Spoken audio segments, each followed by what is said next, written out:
Ишилгери урматтуу телекөрүүчү, эми биз бул сааттын негизги темасына кайрылып келе турган болсок, албетте бул билим берүү тармагы. Өткөн аптада Каныбек Исаков Кыргыз Республикасынын билим берүү жана илим министри болуп дайындалды. Ал кызматтык жолун университеттеги окутуучудан баштап, Ош мамлекеттик университетинде ректорлукка чейин жеткен. 8 жылдын ичинде аталган окуу жайда прогрессивдүү кадамдарды киргизип, коррупцияны азайтканы дагы маалым. Декандын орун басарлары студенттин билим алуусуна кийлигише албай турган система түзүлүп, окутуучулардын айлыгы дагы өскөн.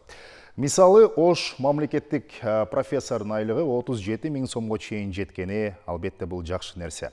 Эми билим берүү тармагындагы көйгөйлөрдү чечүү жаңы министрдин мойнундагы негизги милдет болуп турат. Ал алгачкы кадамдарын эмнеден баштайт? Пландары кандай?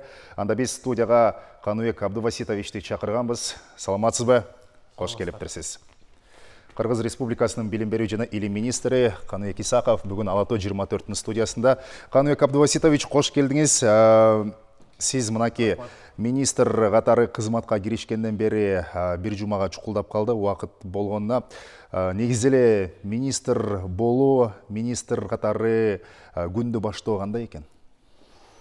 Адаттагыдай эле, баягы мурда кандай болгон болсо ошондой эле адатта кетип атабыз, бирок албетте чоң жоопкерчилик эртең менен туруп аткарыла турган иштер, пландар жөнүндө дагы бир жыйра көз алдыбыздан өткөрүп, анализдеп, ушул дилибизге, оюбузга салган жакшы ойлорду ушул министрликтин аппараты менен бөлүшсөм, жалпы мугалимдер жамааты менен бөлүшсөм деген бир жакшы ойлор көкүрөктө уялап турат. Ушул өңүттө ишти баштап атабыз.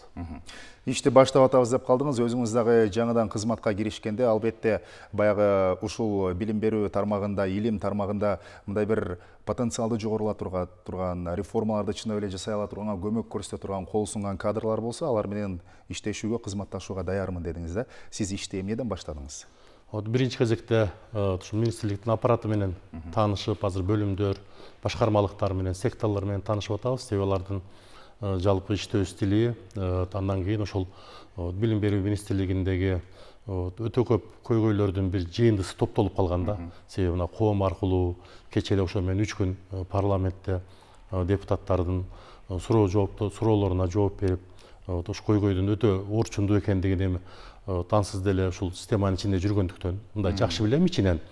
Ошол көйгөйлөрдү алгач өтө чоң бир резонанстык коомдогу мындай бир көйгөйлөрдү чечүү менен баштайлы деп атабыз. Биринчи кезекте бул мектептердеги окуу китептеринин абалы жана сапаты, мазмуну боюнча, андан кийин ушул баягы мектептердин жетишпестиги, авариялык абалдагы мектептердин абалы, анан өзгөчө акыркы мезгилде сөз болуп аткан бул мектептик фонддор жөнүндө. Мектептик фонддор дагы ата-энелер тарабынан нараазычылыктарды пайда кылып, бүдөмө ойлор пайда болуп атат. Ушул багытта маселелерди ирети менен коюп, бардык түрдө системалуу түрдө эксперттер менен өзүнчө бир чоң аналитикалык мындай бир жыйынтыктарды жасап алып туруп, андан кийин биз ушуга бир системалуу түрдө киришели деген оюбуз бар. Эң башкысы министрликтин приоритети бул балдар бакчалары, мектеп жана андагы билим берүү сапаты. Билим берүүнүн сапатына түздөн түз таасир эте турган кандай критерийлер болсо, кандай бир тенденциялар болгон болсо, биз ошолордун баардыгын акырындап чечебиз деген чоң бир ниеттер болуп атат. Азыр ошол пландардын үстүндө иштеп атабыз. Жакын арада мен ушул мектеп мугалимдери менен өзүмдүн көз караштарымды бөлүшөм. Андан кийин бизде кесиптик башталгыч билим берүү деп коет, мурдагы ПТУ системасы. Бул жерде дагы 27-28 жылдан бери бул тармак мындай бир отуруп калган деп айтсак болот. Эми бул кечээ же мурда күнү пайда болгон эмес, бул 27-28 жылдан бери бул тармактын бар же жок экендигин коом сезбей калган да, элдер сезбей калган. Ушуга биз жан берели деп атабыз да. Себеби эң башкысы бүгүн жаштарыбызды турмушка, өнөргө, жашоого бир мындай эң жөнөкөй кесиптерге үйрөтүү аркылуу мүмкүн болушунча аларга бир келечегине шарт жаратуу, бул өтө чоң маанилүү тармак деп ойлойм мен. Андан тышкары мына техникумдар, азыр колледждер. Булар деле ушул 27-28 жылдан бери баягы алма быш, оозума туш деген система менен жашап атат да. Берсе пайдаланат, а бирок өздөрү аракет кылып, изденип, баягы атайын эсепке бир мүмкүнчүлүктөрдү пайдаланып каражаттап андан ары өнүгүүгө бир жол албай тургандыгы бул эч кимге жашыруун эмес. Ал эми университеттерди, жогорку окуу жайларды мен өтө жакшы билем. Бүгүнкү дүйнөдөгү болуп аткан окуялар, дүйнөдөгү билим берүүдөгү интеграциядагы мындай бир теңелүүгө биз аракет кылышыбыз керек. Мүмкүн болушунча эл аралык деңгээлде жогорку билим берүүнү алып чыгышыбыз керек деп ушундай бир максаттарыбыз бар. Азыр ошол ар бир көрүнүш боюнча атайын жумушчу топторду түзүп алып туруп, алардын ой пикирлерин угуп, жакшы бир тыңдап, анан өзүмдүн көз караштарым менен аларды байытып, сиз айткандай ошол ким бүгүн билим берүү министрлиги менен иштешемин, өзүмдүн көкүрөгүмдө ой бар эле, ошол ойду кантип турмушка ашырсак болот деп чечүүнүн жолдорун бизге айткан, келишип бизге консультацияларын, кеп кеңешин берген баардык адамдар менен мындай ачык иштешели деген ниетибиз бар. Жакшы. Каныбек Абдубаситович, мына Ош мамлекеттик университетин жетектеп турганда прогрессивдүү кадамдарга барганыңызды, 8 жылдын ичинде студенттер билим алуусуна баягы түздөн түз мугалимдердин эч кийлигише албай турганын, ал жактагы жемкорлукту жеңгениңиз тууралуу дагы биз жогоруда сөз кылдык да. Ушундай эле жол менен мынакей билим берүү тармагында, бала бакчаларда, мектепте, жогорку окуу жайларында коррупция менен күрөшөм деп атасыз. Бул кандай системалуу түрдө болот? Негизи эле мүмкүнбү? Себеби айрым учурда телекөрүүчүлөр да ишенбей кетет да, чындап эле бул тармакта мындай бир акча албаган, ата-энелерден акчаны талап кылбаган бир мезгилге жетээрибизге күмөн санагандагы учурлар болот да. Туура, себеби коррупцияны демонтаждоо менин эң башкы пландарымдын бири. Биз ошол Ош мамлекеттик университетинде ушундай бир жакшы автоматташтырылган механизмдерди түзгөнбүз. Ошол механизмдер гана бул коррупциянын көлөмүн азайтууга, минималдык деңгээлге түшүрүүгө шарт жаратат да. Себеби адам фактору, адамдын таасири бул жерде болбой калыш керек да. Себеби адам аралашкан жерде сөзсүз түрдө баягы күнгөй тескей маселелердин, бүдөмүк ойлордун жарала бериши мүмкүн. Ошон үчүн биз мына азыр мына сан ариптештирүү, автоматташтыруудан азыр сан ариптештирүү өтүп бараткан мезгилде электрондук каражаттар аркылуу сөзсүз түрдө биз ошол механизмдерди түзөбүз. Бул боюнча менин тажрыйбам дагы бар. Бүгүн билим берүү министрлигинде аздыр көптүр ошондой иштер жасалган, бирок андан ары күчөтүп, тереңдетсек, ошол ата-энелер мугалим менен же директор менен сүйлөшпөй эле, ошол баласына керектүү каражат болобу, ушунун баардыгы ачык айкындуулук. Мына орусча айтканда прозрачность болбосо, сөз түрдө наразылыктар мындан да күчөй берет. Себеби азыр элдин баары ачуусу келип, кыжырданып, ушул акчалар каяка кетип атат, эмне болуп атат, кандай максатта жумшалып атат, таптакыр маалыматы жок, анан наразылыктын чордону ошондон пайда болуп атат да. Ошон үчүн ошол бала бакча болобу, мектеп болобу, ошо кабыл алуудан баштап балдардын окуу билим алуу системасына чейинкини баары биз электрондоштурган форматтарга өткөрөбүз дагы. Ошол аркылуу адамдардын кийлигишүүсүн мына директор өзү каалаганда дагы бирок аны жасай албай тургандыгын мына жетишибиз керек деп ойлойм да. Мен ошол мисалы үчүн университетте ректор болуп турганда мен деле кимдир бирөөлөр келип суранат, башка түрдүү баягы биз эми адамдардын, пенделердин мындай бир мамилесин жокко чыгара албай калабыз да. Ошондой учурда сенин өзүңдүн айлаң жок болуп калыш керек да. Ошондо анан ал да айтат, мен дагы колум байлануу, ошон үчүн мындай жасайлы деп мыйзамдуу түрдө жолдорду көрсөтүүгө аргасыз болот. Буюрса биз ушул багытта иштерди күчөтөбүз.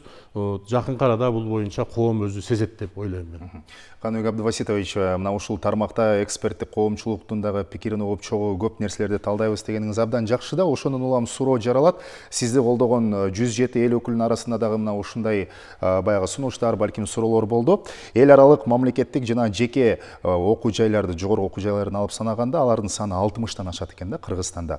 Эми мындай бир санын азайтып сапатка өтүү маселеси, ушул окуу жайлардын санын азайтуу маселеси дагы коомчулукта талкууланып жатат да. Сиздин оюңуз кандай бул багытта? Менин оюм албетте сандан сапатка өтүшүбүз керек. Азыр мына 60тан ашык деп аталган менен 31 мамлекеттик, ал эми тең жарымы, керек болсо тең жарымдан көбү бул мындай жеке менчик жана биргелешкен окуу жайлар. Себеби бизде мына менчиктин формасынан дагы кеңири шарттар түзүлгөн. Бирок студенттердин саны мына 5 жыл мурда 220-230 миң болсо, азыр 160 миңге, 164 миңге түшүп калды.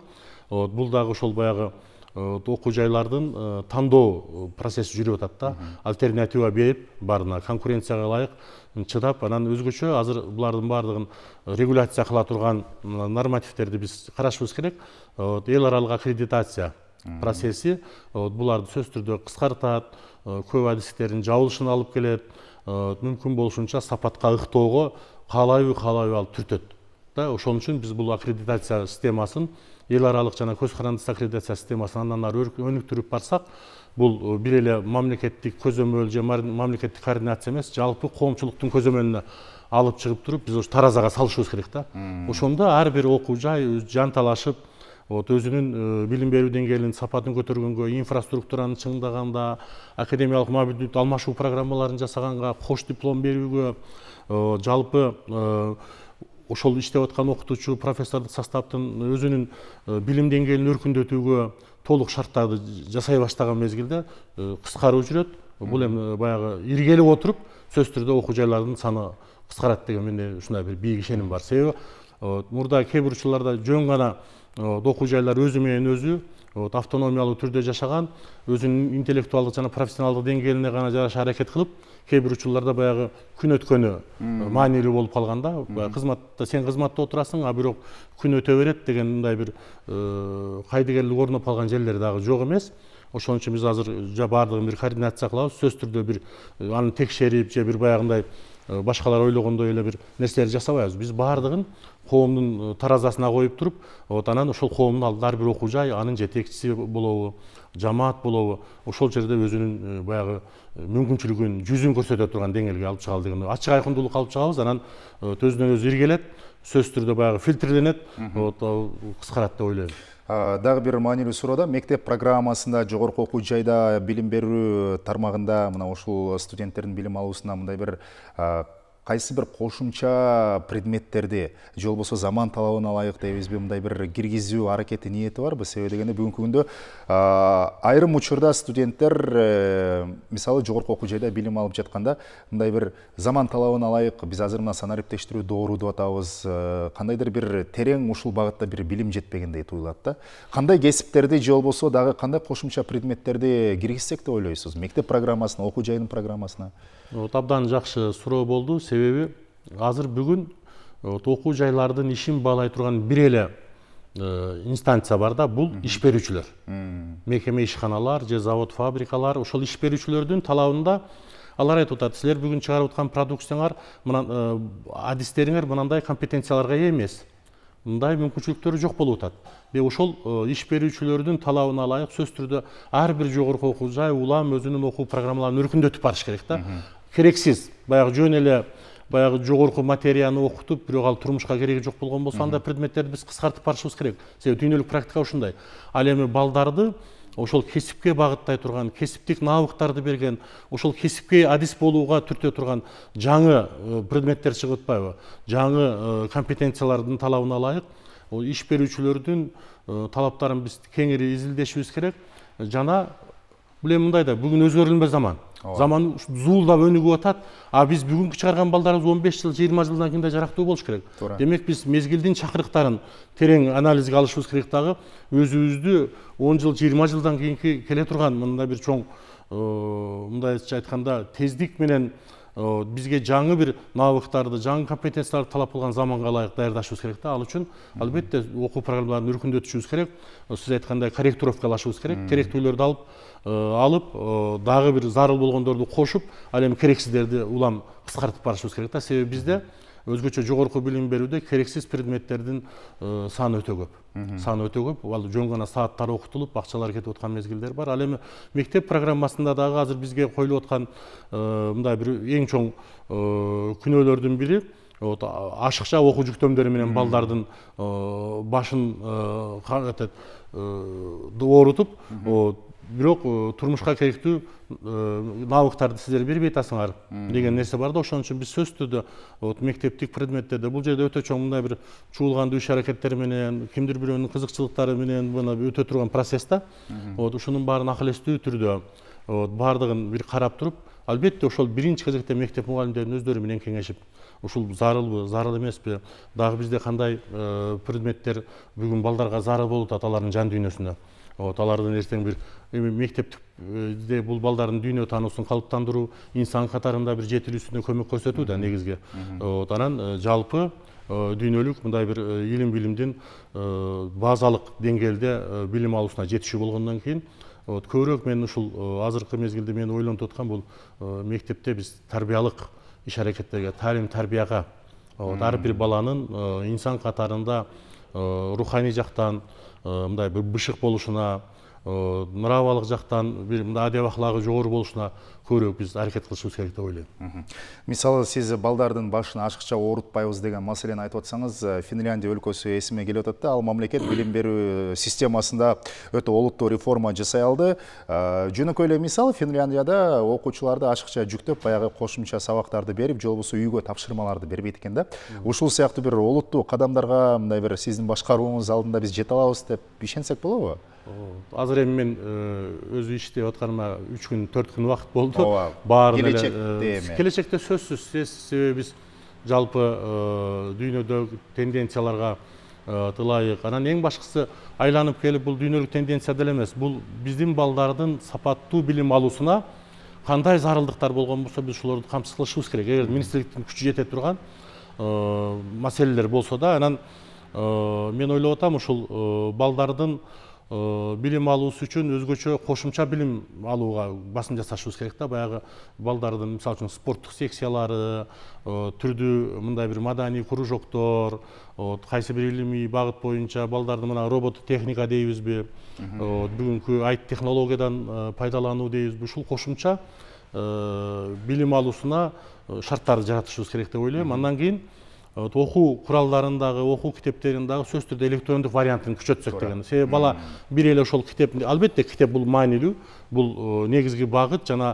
билим алуунун эң башкы булагы. Бирок кошумча булактарды дагы биз анын айланасына топтоп, жакшы бир баягы билим алуу чөйрөсүн жаратып беришибиз керек да. Бала ал жакты караса дагы билим алууга түртө турган каражат, бул жакты караса дагы ошондой шарт болуп турган болсо, баланы курчап калыш керек да билим алуунун түрдүү каражаттары.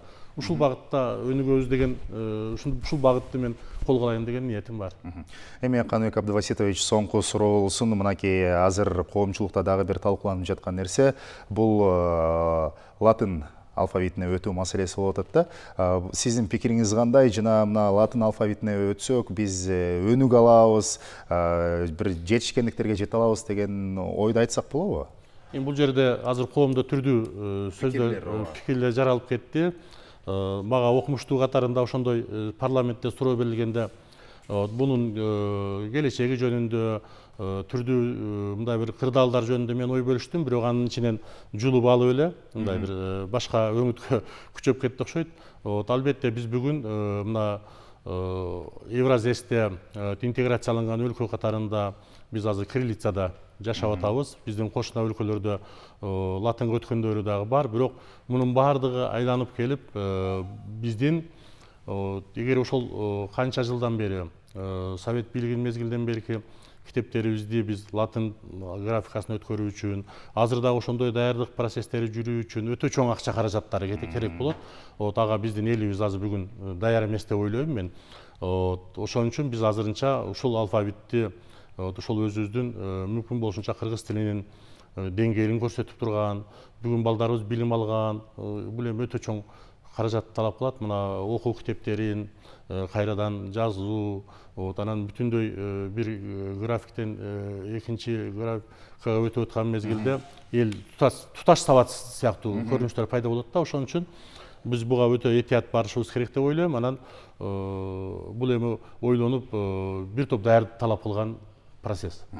Эми мынакей биз ачык коомго өтүп атабыз деп атабыз, баардыгы таза, ачык, айкын болуш керек деп атабыз. Эгерде ушул билим берүү тармагында кандайдыр бир коррупцияланышкан же болбосо ата-энелерди, ошол эле мугалимдерди нааразычылык жараткан учурлар, окуялар каттала турган болсо, жарандар сизге кандай баягы жолдор менен кайрыла алат? Биз азыр ачык байланышуучу телефондорду, ачык байланышуучу мындай ачык эшиктер күнү дейбизби, мен өзүмдүн дагы түздөн түз кабыл ала турган күндөрүм бар. Анан эң башкысы азыр министерствону, жалпы эле билим берүү мекемелеринин жетекчилерин биз айтып атабыз, элге жакын болгула. Элдин арыз армандары болгон болсо, жеринде угуп, жеринде чечкенге аракет кылгыла. Чече албасаңар анда бизге билдиргиле, биз жардамдашалы деген. Себеби көпчүлүгүндө баягы эч ким аларды кабыл албай коюп, эч ким алар менен сүйлөшпөй койгондон коомдо нааразычылык туулган да. Азыр деле мана 3-4 күндөн бери мына мага келип аткан адамдардын саны баягы кимге барасың, министрге барасыңбы, бара бергин. Же анан да жогосуна барасыңбы деген баягы кайдыгерликтен улам. Ошол эле министрликтин эшиктеринде келген адамдар, эгер алардын талаптары мыйзамсыз же бир башкача болсо, бар каалаган жарыңа бар деген туура эмес көрүнүш да. Ошон үчүн ар бирине биз туура болсо туура деп түшүндүрүп, туура эмес иштер болуп аткан болсо, биз ошону жеринде барып сүйлөшүп, бир акыл калчап чечишибиз керек деп ойлойм да. Себеби анан башка жолубуз жок. Азыр биз элдин сөзүн угуп, ошол элдин сөзүн мүмкүн болушунча мыйзамдуу болсо канааттандырып бергенге мындай жүзүбүздү элге бурушубуз керек да. Ар бир ата эненин сөзүнө жана ар бир мугалимдин сөзүнө. Албетте бул мындай бир өтө татаал процесстер дагы бар бул жерде, бирок эмне бүгүн бизге ушундай мүмкүнчүлүк бергенден кийин биз анын баарын көтөрүшүбүз керек. И ошол маселелерди чечишибиз керек деп ойлойм. Акырындап ушул аларга да туура түшүндүрүп, балким айрым бир маселелерди чечүүгө убакыт керек болуп калат. Балким айрым бир маселелерди чечкенге акча каражаты жетишпей калышы мүмкүн. А бирок акча каражатын талап кылбаган, мүмкүн болушунча ошол жөнөкөй эле чечип кое турган маселелер да өтө көп да. Бул менимче 70-80% жакын бүгүнкү ата энелердин кайрылуусун чечип кое турган маселелерди биз жөн гана мындай туура түшүнүп, мүмкүн болушунча жүрөгүбүздү ачып эле чечели деген ой, жөнү жасалма тоскоолдуктун баарын алалы деген ой болуп атат да. Себеби бул жерде жасалма тоскоолдуктар, мындай бир консервативдүү жана бюрократиялык, мындай бир чиновниктик нерселердин баардыгы айкалышып кетиптир да. Ошон үчүн биз муну бүгүн ачыкта коркпой эле элден, эл эмне талап кылса ошол жерге барып угуп чечкенге аракеттерди жасашыбыз керек деп ойлойм. Каныбек Абдываситович, сиздин өмүр таржымалыңызга өңүлүп карай турган болсок, айткан сөзүңүзгө, жасаган ишиңизде ал келген инсансыз, ошондуктан дагы мынакей республиканын билим берүү тармагын сизге президент баш болуп ишенип тапшырып отурат. Жалпы калк, эл билим берүү тармагындагы реформаларга көөдөнү суусап турганда ал нерселерди сиз толук жасай аласыз жана сиз бул багытта жемиштүү иштерге кадам таштайсыз деп биз толук ишенели. Жаңыдан башталган ишиңизге ийгиликтерди каалайбыз. Бар болуңуз, аман болуңуз. Урматтуу телекөрүүчүлөр, Алато 24 телеканалынын студиясында Кыргыз Республикасынын билим берүү жана илим министри Каныбек Исаков болуп, жаңыдан киришкен кызматында кандай алгылыктуу жана иштерди жасайт, алгачкы кадамдары эмнеден башталат, реформалар кандай болот, мына ушул багытта биз кененирээк маалымат алдык. Бул иш илгери программасы, биз түз эфирдебиз.